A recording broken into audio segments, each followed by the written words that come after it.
C'est une magnifique décision. Vous avez choisi d'inviter un compagnon à quatre pattes dans votre vie, mais avant de craquer pour une frimousse ou une image de film, arrêtons-nous. Il est vital de comprendre ce que le chien est en droit d'attendre de nous, au-delà de l'affection. Car adopter un chien, ce n'est pas acheter un miroir de nos envies, c'est accueillir un être avec un bagage génétique et des besoins bruts, souvent bien loin de nos fantasmes romantiques. C'est un pas que l'on devrait franchir avec sérieux et responsabilité. Oui, les chiens sont naturellement proches de leur humain et dévoués, car ils ont été modelés pour travailler en partenariat avec l'homme. Mais ce critère n'est pas suffisant. N'en déduisez pas que la complicité et l'harmonie s'adapteront à votre contexte de vie naturellement et spontanément. L'échange doit être bon et le terrain préparé. Si toutes les conditions prérequises sont au rendez-vous, votre chien peut être un ami, un collaborateur, un membre de la famille qui se liera avec grande complicité à tous ceux qui sauront l'écouter, le comprendre et lui proposer une vie riche de découvertes et de rencontres. Pour anticiper ce discernement, la venue d'un chien dans votre vie, il est de bon ton de se poser des questions essentielles afin de définir un projet construit avec soin pour vous et votre chien. Alors, commençons. Pourquoi voulez-vous un chien ? Lâchez-vous, c'est le moment. Il n'y a que des bonnes questions, y compris celles qui appellent depuis le fond de votre intégrité, de votre dignité. Respectez-vous car vous le méritez. Rêvez, il est là. Vous le voyez. Quel type de chien ou de race vous attire ? Un Canet Corso ? Un Cavalier King Charles ? Un Border Collie ? Ou le chien mélangé, unique en son genre ? Quels critères recherchez-vous chez le chien de vos rêves et pourquoi ? Viril et puissant ou gentil et mignon ? Gentil compagnon ou sportif infatigable ? Gardien de jardin ou chasseur du dimanche ? Où vivez-vous ? En appartement au 5e en centre-ville ou en pavillon, en lotissement avec un jardin ? En maison de campagne ou en ferme ? Car en effet, oui, cela va avoir une incidence sur vos choix, mais peut-être pas forcément comme vous l'imaginez.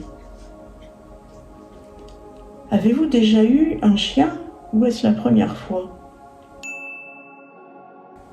Êtes-vous prêt à vous instruire, mettre à jour vos acquis et parfois vous remettre en question pour vivre avec un chien ? Les comportements, les besoins fondamentaux, les principes éducatifs, loi en vigueur, à étudier toujours avec bon sens, discernement et logique, nullement sur une réaction émotionnelle. Et toujours en conscience. Avez-vous des connaissances en besoins fondamentaux du chien ? Voici un visuel afin de comprendre l'enjeu entre les besoins fondamentaux du chien et les nôtres. Donc ici, les besoins fondamentaux primaires du chien, qui sont assez semblables aux nôtres, et sont, en règle générale, bien assumés par les propriétaires. Respirer, boire et manger, donc de l'eau propre et fraîche à volonté, de la nourriture de qualité nutritionnelle, protéger ses téguments, le toilettage, les soins, le pelage, la prévention et soins des blessures et maladies, dormir et se reposer. Il doit avoir un coin à lui où il se sent en sécurité, en paix, un panier confortable, se mouvoir et se déplacer. Un animal intègre dans ses aplombs, ses allures, harmonieux dans sa morphologie, assure un complexe osseux musculo-tendineux propice au déplacement et au sport canin. Ici, des besoins fondamentaux secondaires pour l'ensemble des chiens humains qui se composent ainsi. À droite, les besoins des humains entre eux. À gauche, les besoins des chiens entre eux, soit 3/4 du temps. Et au centre, le temps partagé chien humain, 1/4 du temps. Besoin numéro 1. Entretenir des liens avec son groupe social de référence. Donc la famille humaine et les chiens et chats par extension. Chez le chien, on retrouve à peu près la même chose, sauf que là, c'est presque un peu l'inverse. C'est les chiens entre eux et l'humain de référence, et après le noyau familial. Mais ces 3/4 de temps en commun permettent d'établir des activités communes sur le quart de temps restant, comme la communication spécifique, l'éducation, socialisation, loisirs, jeux, toilettage, soins, relations affectives. Jusque-là, c'est encore à peu près OK pour la plupart des propriétaires et leurs chiens. Besoin numéro 2.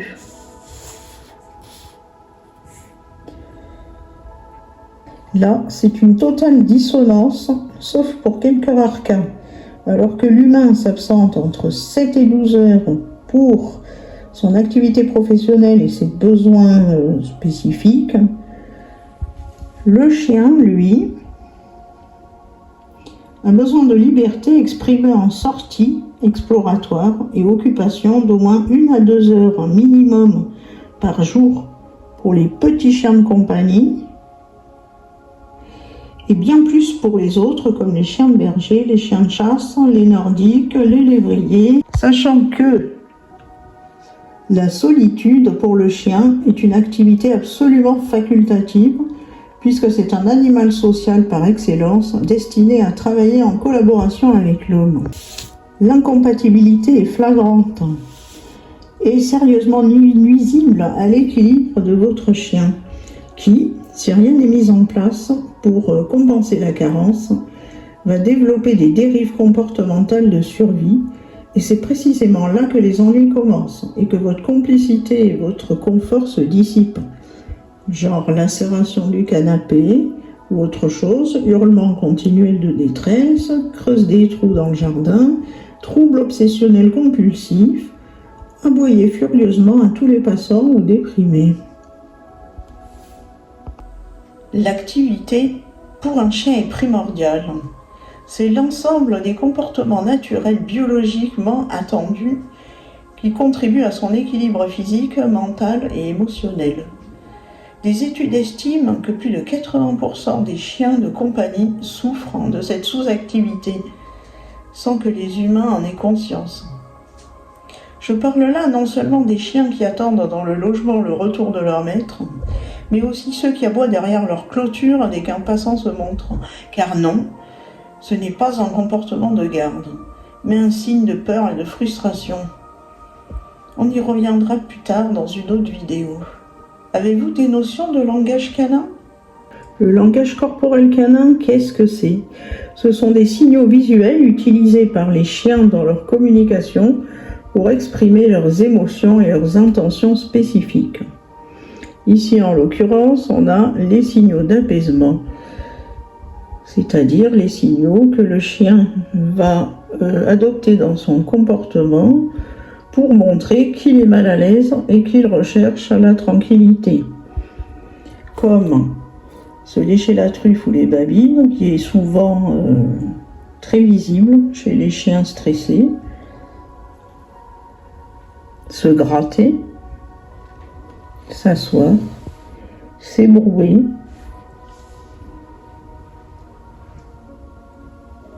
détourner les yeux et plisser les yeux, flairer. Une connaissance du tempérament du chien et une analyse du contexte permettent de déterminer si un comportement est un signal d'apaisement ou non. C'est une sécurité. Reconnaître et respecter ces signaux permet de renforcer la relation de confiance avec son chien, mais aussi de prévenir les risques de morsure. et en éducation canine. Les indispensables à aborder. La socialisation à la vie en société humaine et canine. Absolument indispensable à l'équilibre du chien pour banaliser le quotidien en toutes circonstances et garder son leadership. Le focus, fort utile pour capter l'attention du chien sur soi. Le rappel, indispensable à maîtriser en toutes circonstances et à entretenir. La marche en laisse ou au pied, absolument nécessaire pour circuler tranquillement partout. La cible peut être un tapis, un panier, une planche, une balise, une main, selon ce que l'on veut travailler, comme autocontrôle. On retrouve le à ta place, le tu laisses, le pas bouger. Les ordres peuvent changer, mais l'utilité reste la même. Il y a aussi l'attente sur cible ou pas, à vue et en absence. C'est un exercice pointu, mais très intéressant pour vous faciliter la vie avec votre chien. Il y a aussi le rapport d'objets, utile pour les jeux ou le travail. Et bien d'autres ordres, tricks et jeux que l'on abordera dans un dossier dédié à l'éducation canine. Êtes-vous prêt à assurer les frais occasionnés par l'entretien de votre chien qui passe du simple au triple en fonction de son gabarit? L'alimentation, le couchage, les jouets, le matériel, toilettage et soins, éducation, club, transport, vétérinaire et vacances. Car oui, un chien n'est pas un objet mignon juste là pour combler vos besoins affectifs à la demande et flatter votre ego, mais un être vivant avec qui il va falloir composer votre vie, avec autant de discernement, de bon sens et d'amour que pour vos enfants, et surtout en conscience. Bien, continuons. Je vous accompagne dans le processus. À présent, soyons authentiques. Pour que votre relation avec votre chien fonctionne, vous devez définir votre cadre avant de choisir l'individu. Comment se compose votre famille intime et élargie? Solo, couple, avec des enfants, des parents, des amis qui interviennent dans votre vie. Quelles interactions sont envisagées et à quel rythme? Permanent ou ponctuel? Les invités, les intervenants médicaux, ça peut arriver, ou un pet-sitter. Le chien est-il unanimement réfléchi et accepté par tous les vôtres, ou existe-t-il des tensions, des conditions particulières à prendre en compte? Cette question permet d'anticiper le caractère de votre chien qui se voudrait être sympathique et ouvert si beaucoup de personnes et d'enfants transitent chez vous afin de limiter le potentiel d'incidents. Choisir un chien reconnu facile à vivre et docile pour se faciliter la vie est déjà un gage très sage. Passons à vos besoins non négociables d'humain. Quel est votre seuil de tolérance réel au désordre, au poil, au bruit? Le chien mouillé qui sent mauvais et piétine votre tapis? Ou celui qui chaparde vos chaussons pour les ronger? Puis une poubelle restée dans le coin en attendant d'être jetée? Celui qui aboie de stress lorsque la sonnerie retentit, ou de joie lorsque vous revenez de course? Les poils sur les habits? Combien d'heures réelles et non théoriques pouvez-vous consacrer à l'activité pure, aux apprentissages de votre chien chaque jour? Exemple, une sortie hygiénique le matin et le soir, plus une grande balade, découverte, éducation, jeu en début d'après-midi, ce qui est un minimum malgré l'option jardin. Quelles sont les compétences que vous n'avez pas envie de travailler? Exemple, la propreté du chiot, qui est contraignant, sortir son chien à 6 heures du matin sous la pluie, Parcourir les champs dans la boue pour satisfaire les besoins en exploration et liberté du chien, la gestion de la solitude, l'agressivité congénère ou encore l'instinct de prédation. Avez-vous des projets, des obligations, des besoins, des envies qui remettent en question l'intérêt d'avoir un chien dans votre vie? Par exemple, des voyages fréquents, une maternité, une absence trop longue et irrégulière, changement de travail, un déménagement, la santé, qui sont autant d'obstacles qui vont contrarier votre envie d'avoir un chien. Si vous pouvez anticiper, cela évite des revers de situations cuisants à gérer, comme la solution de se séparer du chien. Il faut donc voir sur le long terme, même si tout n'est pas encore écrit, et peut donc évoluer dans un sens comme dans l'autre. Mais restons optimistes, c'est la meilleure façon de se créer un avenir radieux avec son chien. À mesure que nous avançons dans ce processus, il est intéressant de croiser vos réponses et vos impressions aux besoins fondamentaux du chien, que nous avons vus plus tôt, afin de déterminer les critères compatibles à réévaluer et non négociables dans votre projet d'adopter un chien. Continuons avec les questions suivantes. Quelle place aura le chien au sein de votre position sociale? Quel rôle, s'il en a un?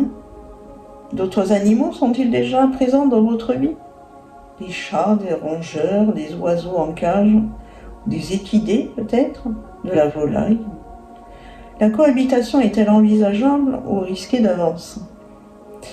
L'idée ici reste de se simplifier la vie et assurer la continuité de l'harmonie déjà existante au sein de votre groupe social. Accueillir un chien doit être un plaisir. Certes, oui, il faudra redéfinir plusieurs paramètres dans votre vie, mais pas au point de révolutionner une ambiance ordonnée et prospère. Tout est question de bon sens, de logique et de bienveillance. Autre question cruciale à soulever. Où vivra votre chien? Dans le logement? Dans le salon? La cuisine? Dans le garage? Dehors? Au chenil? Comment vivra-t-il?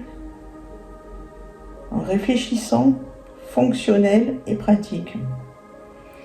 Pensez à ses besoins, son couchage, son alimentation, les soins, les occupations. Où le sortirez-vous? Au square? Parc à chiens? Dans la rue? La forêt? Les prairies campagnardes?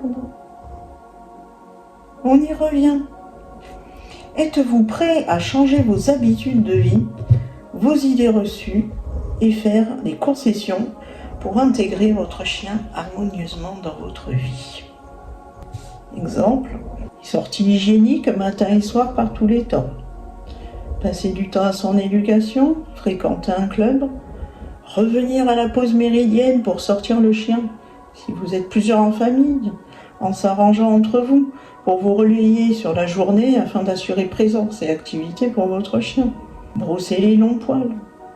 Toujours rester neutre et bienveillant, même dans les pires bêtises et certains contextes sensibles. Gardez à l'esprit que votre chien fait certes partie de votre famille, mais reste un chien, et que ses besoins et son appréhension de la vie sont différents de ceux d'un humain. Là encore, tout est question de bon sens, de logique et de bienveillance. Voulez-vous plutôt un chien de race en devenir? Vous vivrez ses premières fois et créez un lien fusionnel. Il s'adapte bien à tout et vous modelez sa socialisation et son éducation de A à Z. Mais préparez-vous à des mois de travail intense. Propreté, nuit blanche, bêtises et prix en conséquence. Un jeune chien de race ou pas, un caractère en affirmation mais encore modulable, un compagnon idéal pour le sport et l'action, même s'il est en pleine phase de test de vos limites, avec peut-être ou pas d'éducation. La relation est à créer, et le prix sont variables. Ou bien un chien adulte, de race ou pas. Le caractère est déjà installé, il est déjà propre, mais qui arrive avec un passé presque inconnu et souvent sensible, qui demande patience et adaptation. Les prix sont souvent des frais d'adoption. Le programme est intense. Soufflez, respirez et revenez aux besoins pour cerner certains principes essentiels et non négociables. À présent, lâchez prise avec cette idée de chien. Reprenez votre vie normalement sur une semaine.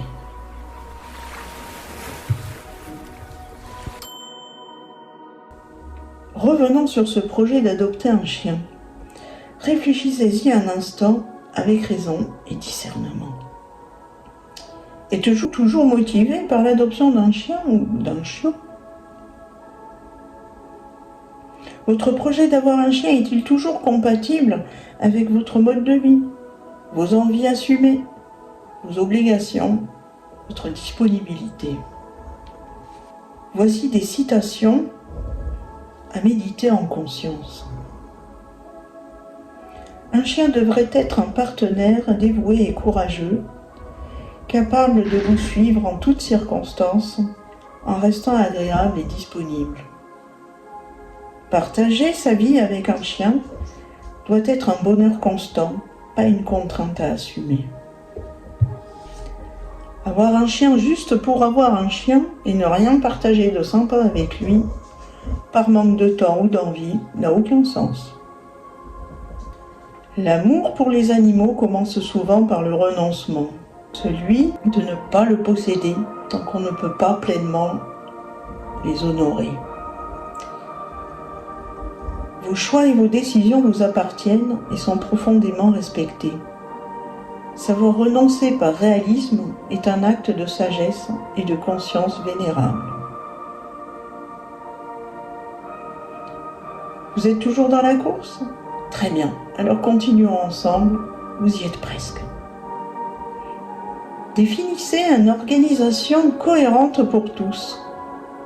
Les humains de votre famille, les chiens, le chien, d'autres animaux qui vous entourent.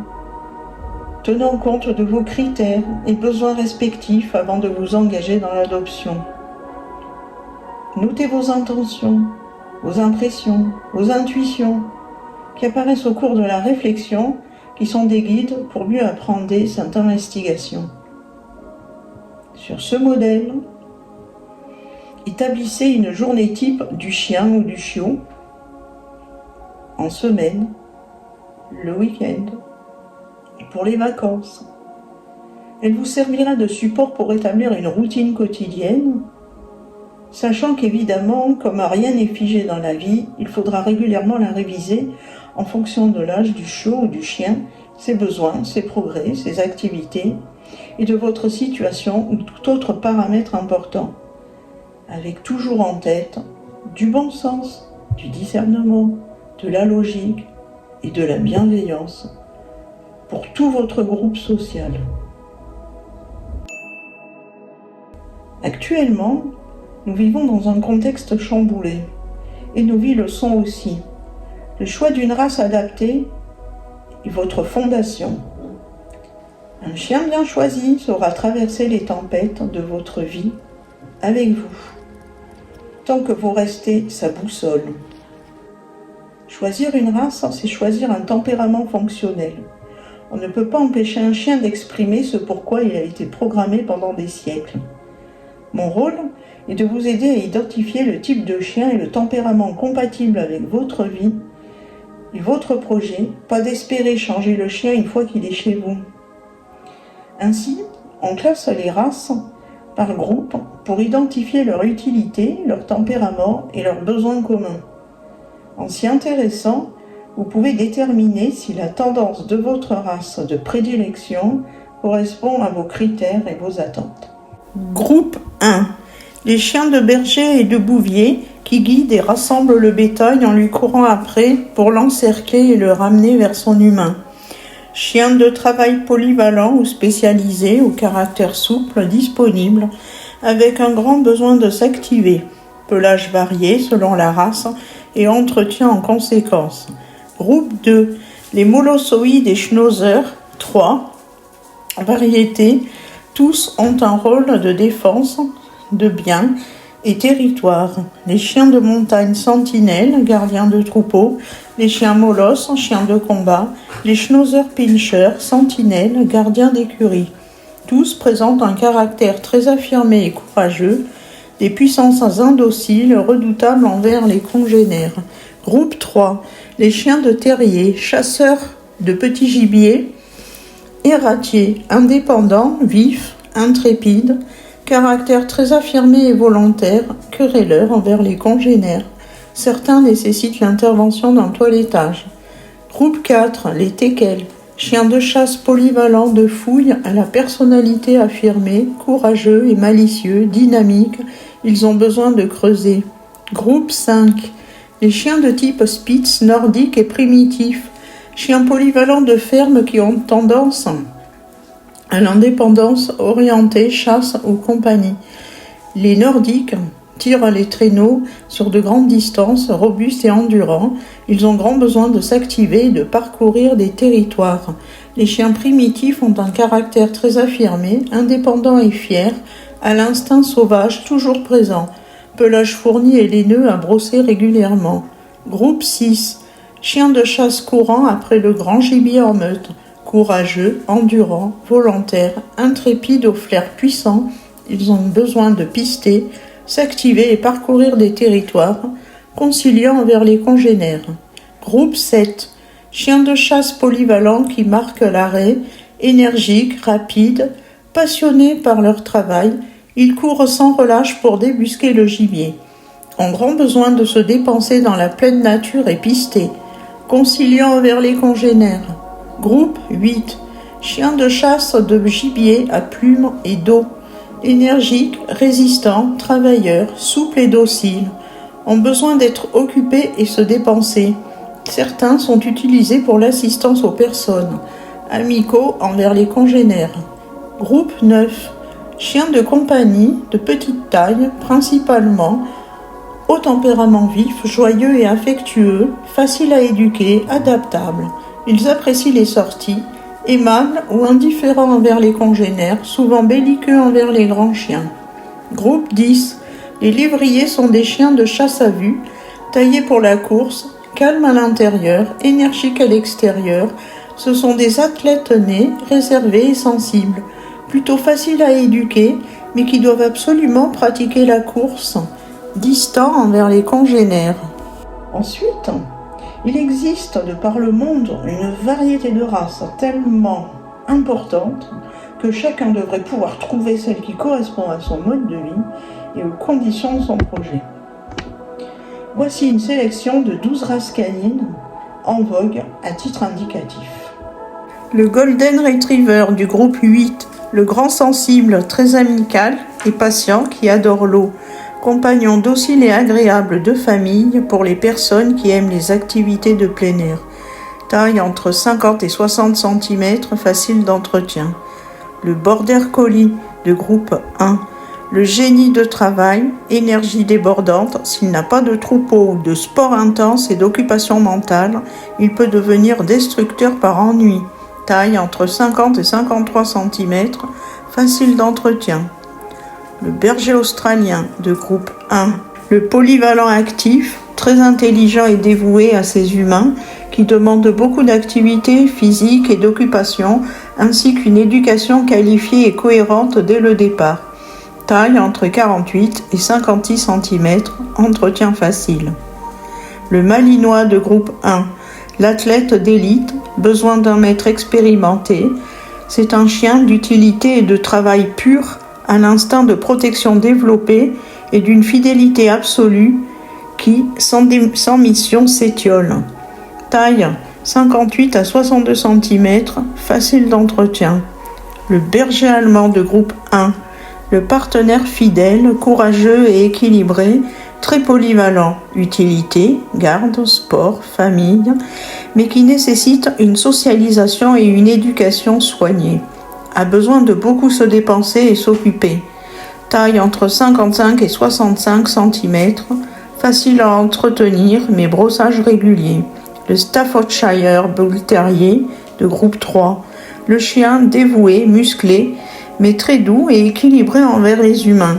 Son énergie intense nécessite de la dépense physique et de l'occupation. Restez vigilant dans les relations congénères. Taille de 35 à 40 cm, entretien facile. Le bulldog français de groupe 9. Le citadin joyeux, adaptable et drôle, idéal pour la vie en appartement, mais attention à sa santé, respiration et au manque d'endurance. Entre 8 et 14 kg, facile d'entretien. Le berger américain miniature de groupe 1. Le concentré de l'Australien, son grand frère. Même intelligence, même besoin d'activité physique et mentale dans un format plus pratique. Taille entre 33 et 46 cm, entretien facile. Le cavalier King Charles de groupe 9. Le pur compagnon, chien de famille doux et agréable, facile à éduquer, qui s'adapte au rythme de son maître mais déteste la solitude. 5,5 à 8 kg, entretien facile. Le cocker, groupe 8. Le guéluron, toujours en mouvement, né infatigable, un peu têtu. Il demande une éducation ferme mais douce. Les oreilles nécessitent des soins réguliers. Taille 38 à 41 cm, entretien facile. Le chihuahua de groupe 9. Le petit au grand cœur, caractère affirmé, hardi et plein d'énergie. Très attaché à son maître, il peut être courageux, parfois trop, et belliqueux. Poids de 1,5 à 3 kg, entretien facile. Le teckel de groupe 4. Le malicieux indépendant, un vrai chasseur avec une forte personnalité, fidèle, mais demande de la patience en éducation, aime creuser et balader en campagne. Poids de 9 kg maximum, entretien facile. Surtout, je vous invite à parcourir les dossiers et informations sur la race qui vous intéresse afin d'identifier celle qui répondra à toutes vos attentes. On n'est jamais trop renseigné. Voilà, revenons-y maintenant que tout est clair et défini dans votre projet d'adopter un chien. Dernier conseil qui peut être redondant mais toujours bon de le rappeler. Choisir un chien, ce n'est pas choisir un accessoire pour votre vie actuelle, c'est choisir le membre qui va la transformer. Un chien heureux, c'est un maître qui s'est posé les bonnes questions avant. Alors votre futur compagnon vous dira merci, ou il vous mènera la vie dure. Le choix vous appartient. Quelle race allez-vous choisir ? J'espère que ces réflexions poussées vous aideront déjà à y voir plus clair et surtout à comprendre l'enjeu primordial pour choisir en connaissance de cause le bon chien, celui qui partagera votre vie durant 15 belles et longues années de plaisir partagé. Prenez le temps de visionner cette vidéo et de la revoir si nécessaire. Elle est conçue pour vous donner les clés concrètes, immédiatement utilisables. Mon but avant tout, de partager ce qui fonctionne et d'aider chacun à avancer sans barrière. Si le sujet vous parle, n'hésitez pas à vous approprier tous les outils que je vous proposerai dans les prochaines vidéos dédiées aux chiens et à leurs besoins. Il n'y a aucune obligation, seulement une porte ouverte pour ceux qui veulent approfondir le sujet. Si vous voulez cheminer à mes côtés et ne pas manquer les prochains épisodes sur le monde du chien, je vous invite à vous abonner. C'est le meilleur moyen de construire ensemble cette communauté basée sur le respect et l'authenticité. Le quotidien avec un chien est une école de patience et d'amour. On se retrouve très vite pour la suite de cette série et d'ici là, profitez bien de chaque instant avec vos poilus.